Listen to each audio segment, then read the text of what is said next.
sempatkan. Max sempatkan. Assalamualaikum dan salam sejahtera. Okey, bersama saya Aulis dalam Maxen Podcast tah episod ketah keberapa lupa. Okey, dan bersama saya wanita tunggal dalam podcast buat masa ini. Okey. Ruby. Mangkuk yang kau ni. Kau mangkuk-mangkuk aku kan dengar. Okey. Perkenalkan diri ya. Okey, nama aku. Sebenarnya saya selalu cakap dengan Aulis aku, so boleh aku je lah kan. Okey, nama Ruby Hasman. Boleh tengok Facebook saya Ruby Hasman and TikTok dan Instagram. Saya banyak aktif dekat 3 media sosial ni lah. Okey. So, macam mana perasaan anda? Okey, dijemput masuk ke podcast sebagai wanita tunggal. Rasa bangga. Bangga? Bangga mungkin lah. Terima kasih lah. Terima kasih sebab jemput. Okey. So, tu lah. Okey, siapa yang tak kenal Ruby, inilah isteri kepada Syazrul. Okey, yang episod sebelum ni lah. Okey, so Ruby, aku just nak tanya lah. Simple je soalan, tak ada lama-lama pun. So kau relax. Okey, jangan nervous sangat. Aku tak nervous pun. Nampak nervous ni. Okey, so Ruby, aku dipahamkan. Okey, tak ada dipahamkan. Memang aku tahu pun. Okey, kau punya team sekarang dekat Perak adalah team Maxen lah. Okey, team Maxen yang terbesar sekali dekat Perak. So, itulah sebagai seorang isteri yang ada berapa anak? Dua. Macam mana kau boleh handle? Macam mana kau boleh rekrut? Sebab kau pun adalah one of the top recruiter dekat dalam Maxen ni sendiri. Which ada dua quarter kan, kau memang top lah, number one lah as a recruiter. Okay, so macam mana kau buat kerja-kerja ni semua sebagai seorang isteri? Ya, nak kena jaga suami, lepas tu suami aku tak ada jaga diri. Mana tahu kan, suami kata, Ruby tolong masak. Okay lah, okay, dan lepas tu nak kena jaga 2 orang anak lagi, macam mana kau handle? Okay, sebenarnya actually aku jaga 3 orang budak lah sebenarnya. Sekarang pun adik Syazrul duduk dengan kita orang juga. Adik Syazrul darjah 4 lah sekarang. So basically kita orang ada 3 orang budak lah dalam rumah. Okay. Macam mana sebenarnya pada aku tengok pada priority lah. Kadang-kadang, and then aku bukan sejenis yang orang yang perfectionist. Aku rasa macam okay, hari tu aku punya pagi tu aku dah tahu dah apa yang aku nak buat yang paling utama. Mungkin hari tu aku cakap, okay, aku hari ni memang aku nak buat konten. So itu adalah benda pertama yang aku kena selesaikan dulu. And then hari yang kedua bawah konten tu mungkin aku cakap, okay, dah banyak hari dah aku tak masak, 3 hari aku tak masak, so aku kena masak hari ni. Sebab hari ni tak ada viewing, tak ada inspection lah buat masa tu. So aku akan macam prepare dari awal, aku dah keluarkan barang-barang apa semua, and then setiap hari aku akan cuba praktiskan, aku akan post satu konten dekat Facebook. So itu adalah benda-benda yang aku dah anggap dia sebagai priority lah. Itu adalah aku akan susun lah benda yang priority. And then aku macam fikir, okay, hari ni aku nak kena iklankan at least 3 listing. So aku kena settlekan benda-benda tu dulu. Dan biasanya Syazrul dia akan pagi-pagi tu dia memang akan listkan apa yang nak buat hari ni. Dan kita orang akan settlekan benda-benda yang penting, yang first dulu. So korang ni kat rumah tangga macam buat bisnes lah. Okay abang, apa kita nak buat hari ni? Mungkin sebenarnya. Sebab kalau macam dia yang tanya, perempuan biasa kata, tak tahu nak buat apa bang. Aku akan, tapi aku adalah orang yang akan mengingat appointment lah. Contoh, okay, 2-3 hari yang lepas ada orang nak tengok rumah, ataupun 2-3 hari lepas ada orang nak jumpa ke, aku ialah yang pagi tu akan ingatkan. Dan Syazrul akan susun lah benda yang mana yang kita kena settlekan dulu. Kalau macam ada loan yang belum settle, nak kena follow up kan. So dia akan ingat lah benda-benda tu. Tapi aku akan ingat kalau ada appointment tu. Okay. Basically dia manage benda-benda documentation, aku akan susun jadual. Okay. So, bila cakap pasal korang suami isteri kan, buat sama-sama. So, time Syazrul masuk jadi masuk dalam industri property ni lah, kau masuk at the same time dengan dia ke macam mana? Sebenarnya kita masuk sekali lah, memang serentak. Tapi awal-awal tu Syazrul tak expose lah. Dia tak expose dekat mana-mana, even dekat family kita orang pun. Family masih beranggapan yang dia masih bekerja sebagai doktor. Dan tapi akulah yang akan expose dekat media sosial. Aku yang akan buat iklan dan akulah yang akan contact orang. Tapi sebenarnya bila kita orang pergi viewing, pergi inspection, kita orang pergi sama-sama. Dan bila dekat site, dia lah yang akan ke depan. Dia yang banyak bercakap dengan prospek ataupun dengan customer lah. So korang ni suami isteri as one team lah. Betul. Okay, buat kerja sama-sama, ambil SCC juga lah time tu. Dia yang pergi ambil SCC dulu. Dia ambil SCC dulu sebelum jumpa agensi. Okey. Sebab dia macam belajar kau dulu. yang tolong carikan agensi lepas tu? Tak, akulah yang cari sekali lah. Kita tak orang ke ya? Mana satu? sekali lah. Sebab macam mana aku boleh jumpa Maxon ni? Sebab kita dah pergi, before that kita dah pergi 2 agensi lah. Dah pergi tanya-tanya. Tapi the first tu, kita rasa macam jauh. So and then, dia punya leader tu tak welcoming tu orang. Dia tak datang pun. Masa kita nak jumpa tu, dia tak datang. And then kita orang pergi agensi kedua. Agensi kedua tu dia cakap dia tak ambil agent buat masa tu. And then kita ambil value je kan? Dia ambil value je. So kita orang pergi yang tanya dekat kawan aku yang dia agent lah dekat KL. Masa tu dia dekat Redfield aku tak silap aku kan. And then dia cakap okay, cuba kau try Maxon. Maxon aku nampak bagus sekarang. Dia cakap macam tu. So masa tu kita orang search je lah. Search dekat Facebook Maxon Ipoh. And then that's why terus masuk Maxon lah. Tahu tak kenapa dia cakap Maxon bagus time tu? Sebab time tu aku masuk. Belum lagi. Kau masuk apa? 2020 kan? 2020 lah. Julai. Aku rasa kau belum lagi masa tu. Tak ada, aku just di sebalik tabir lah. Di sebalik tabir, aku tak tunjuk muka, tak ada siapa kenal aku, tak ada seorang pun ejen memang nampak aku ke, tak ada lah. Tapi tak adalah, aku gurau je lah. Tak ada kaitan pun dengan aku. Aku pun masuk 2 tahun lepas kan. Okay, so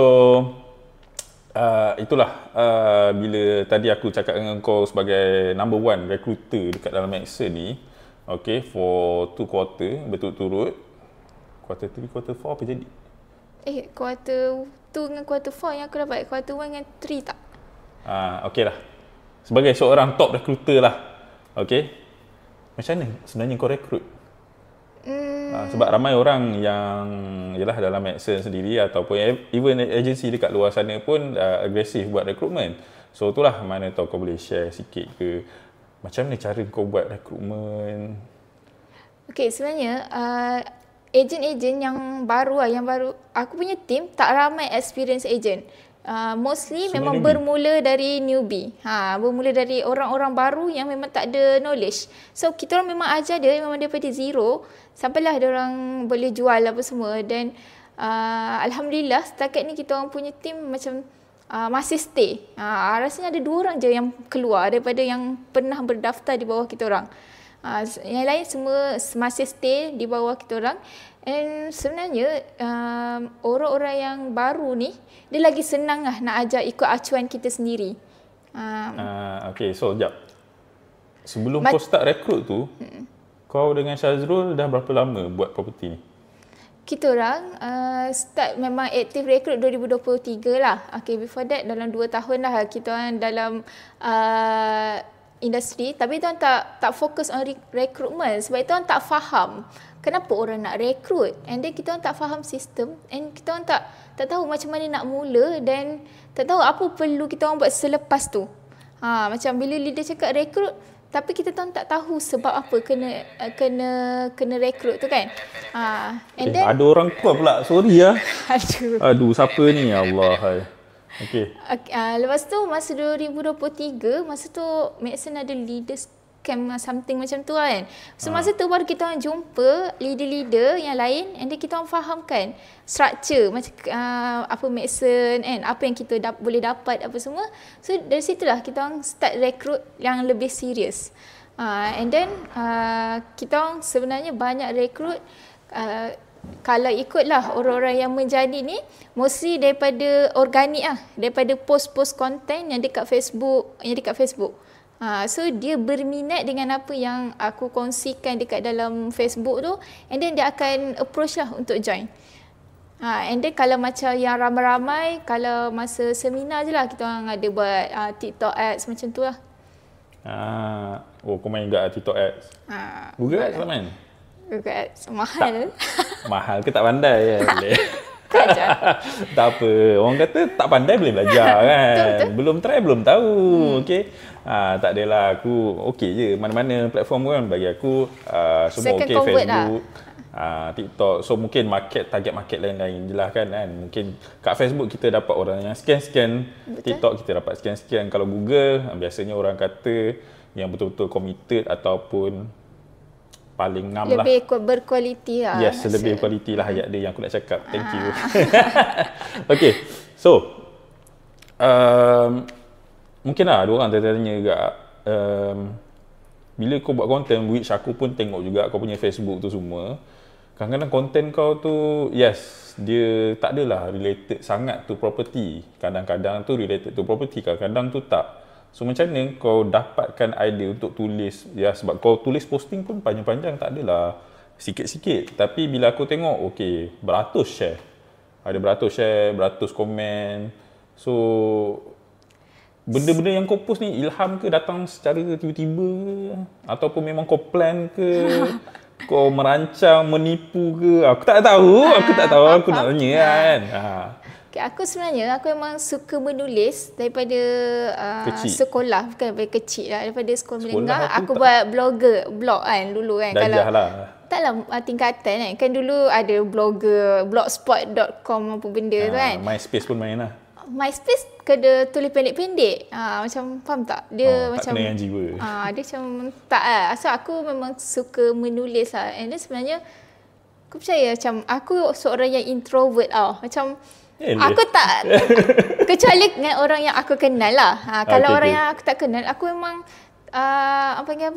macam tak tahu nak bercakap apa. And then aku suka keluarkan aku punya idea ni memang melalui penulisan lah.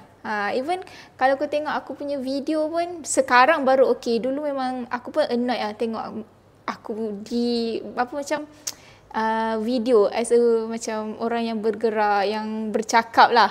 Kalau penulisan aku rasa lebih yakin dengan penulisan berbanding video lah.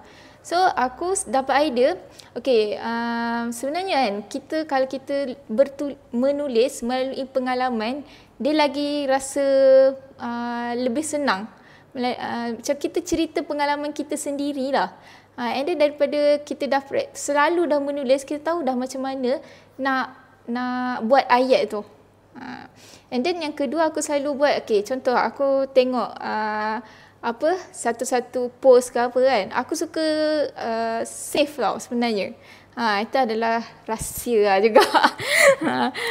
Aku save. Contoh aku baca hari ni ada orang cerita pasal kalau melibatkan properti lah kan. Contoh dia cakap pasal cara boleh ke jual rumah bawah 5 tahun. Ini contoh. Ada orang pernah post lah benda ni. Jadi aku akan copy link tu, aku letak dekat aku punya notes dekat phone dulu. And then bila aku dah ada idea, aku ambil dia punya macam point-point, and aku buat je dengan cara sendiri, dengan ayat sendiri. Dengan pengalaman sendiri semua. Dengan pengalaman sendiri juga. Bila benda tu jadi, aku akan relate lah. Dengar tu guys. Lepas ni, tengok Facebook Ruby Hasman. Save dia punya post. Betul, sebenarnya betul. Kita macam, kalau TikTok orang cakap tiru fasi lah. Kalau dekat apa tadi TikTok? Macam tiru fasi kan. Macam dekat TikTok tiru fasi? Kan orang selalu tiru cara orang POV, something yang macam tu lah. So kalau macam, tapi dia sendiri punya gaya. Sendiri punya gaya. So kita dapat idea dari orang. Kita guna media sosial bukan sekadar consumer. Kita hanya consume, kita punya masa, kita punya tenaga, tapi kita produce something lah. Apa yang kita tengok tu, kita ambil benda tu as kita boleh producekan semula benda tu untuk kita mestilah semua orang nak duit. So kita buatlah something yang boleh kita produce duit daripada media sosial. Sampai tak apa yang aku cakap? Aku rasa aku sampai tapi tak tahulah orang lain boleh faham ke tak kan. Ya, ada yang dengar dalam kereta semua kan. Ada yang tengok dekat YouTube. Tapi sambil macam tengah tu buat lah, kerja. lebih kurang. Okay, aku faham. So, itu one of the kau punya cara ataupun strategi lah macam mana nak tulis idea posting. And then daripada situ jugalah aku assume kau boleh dapat rekrutmen yang banyak. Is it true? Ataupun ada cara yang lain?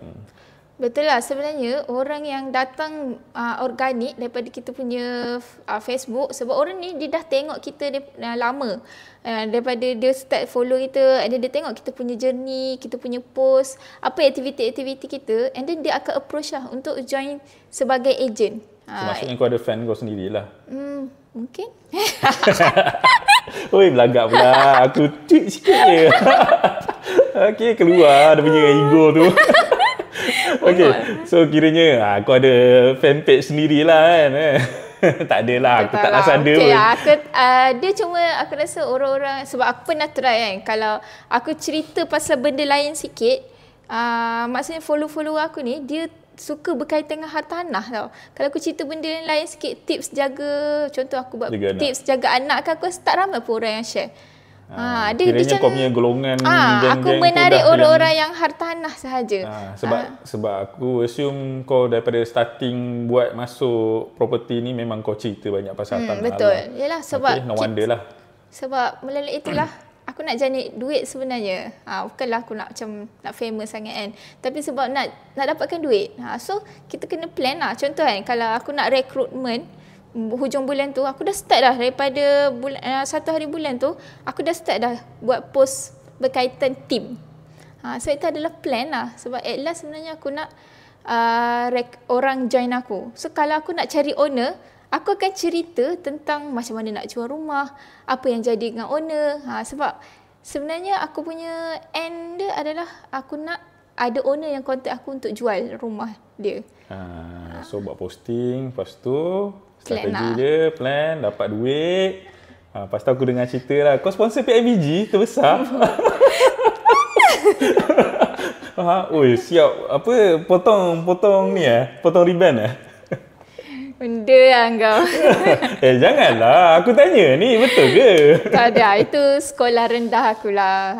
Biasalah tu. Sekolah. So, anak kau sekolah dekat? Tak, itu sekolah rendah aku. Anak aku sekolah lain lah. Dulu aku sekolah dekat Selama, sekarang anak aku sekolah dekat Kemunting. Memang lain lah. So, bila kau rasa terhutang budi, melahirkan diriku, sekolah ni, ambillah wang ini. Tak payahlah cerita kat orang. Okay, tak adalah. Aku rasa yalah, kau pun sebab yalah, kalau ikutkan masing-masing ada cara tu sendiri kan, cara kita nak menghargai orang. Mungkin macam aku sendiri pun, kalau sekolah ni satu tempat yang memang membentuk diri aku pun rasa terhutang budi. Aku willing lah untuk bantu apa yang patut. Sebab aku dulu sekolah bukan pandai sangat belajar, aku lebih kepada sukan. Okay, aku banyak berlari, main 4x4, 4x1, lepas tu lompat jauh, lompat tinggi. Memang sentiasa emas. Kau atlet lah kiranya? Aku atlet. Sekarang je nampak besar sikit. Tapi still lah terror. Tapi bila kalau aku macam pergi sekolah sekarang, dengan alatan banyak rosak, aku rasa aku keluar duit aku untuk tolonglah kan. Okay, especially badminton, bola tampar, one of the favourite lah. Semua kau sapu? Aku cuba, tapi bila masuk tournament ada date yang sama. So aku kecil hati sikit lah. Tak ada kecil hati, hampa. Okay. Nak masuk tournament ni, tapi tu lah, aku sampai universiti sebenarnya masuk. Main wakil sekolah, universiti, main daerah. Itu semualah. Tapi hari ni asal cerita pasal aku pula ni. Aku rasa macam kau cakap lah, aku appreciate sekolah aku. Sebab sekolah rendah tu lah yang macam membentuk aku yang sekarang, aku rasa lah. Sebab aku sekolah kampung tau. Sekolah aku memang sekolah yang pedalaman. Sebab memang dulu aku budak kampung. Dan orang yang dapat 5A dekat sekolah tu sampai sekarang tak sampai 10 orang pun. Kau bayangkan, tak sampai 10 orang pun. Aku tak dapat bayangkan. Dan aku adalah orang yang kedua yang dapat 5A kat sekolah tu. And then sebelum aku before aku tu 4 tahun before orang pertama yang dapat 5A kat sekolah tu. And then after 4 tahun aku after tu aku rasa berapa tahun, 4 tahun ke 3 tahun selepas tu baru ada budak yang dapat 5A lagi. So dia macam sekolah tu memang orang panggil jarang lah orang dapat 5A, dan aku rasa aku terhutang budi lah, dan aku rasa aku meninggalkan satu memori lah dekat sekolah tu. Okay. So thank you Ruby, aku rasa itu je lah aku nak cerita. Cerita lebih-lebih keluar kau punya perangai. Mana ada gosip, ini cerita pengalaman. Kenapa kau buat semua benda ni? Ya, kau buat mesti ada sebab kan. Takkan buat saja-saja kan. Takkan kau tiba-tiba nak belanja aku makan. Takkanlah kan. Mestilah kau kata, Audis kau kena tolong aku dulu baru aku. Tak adalah kan.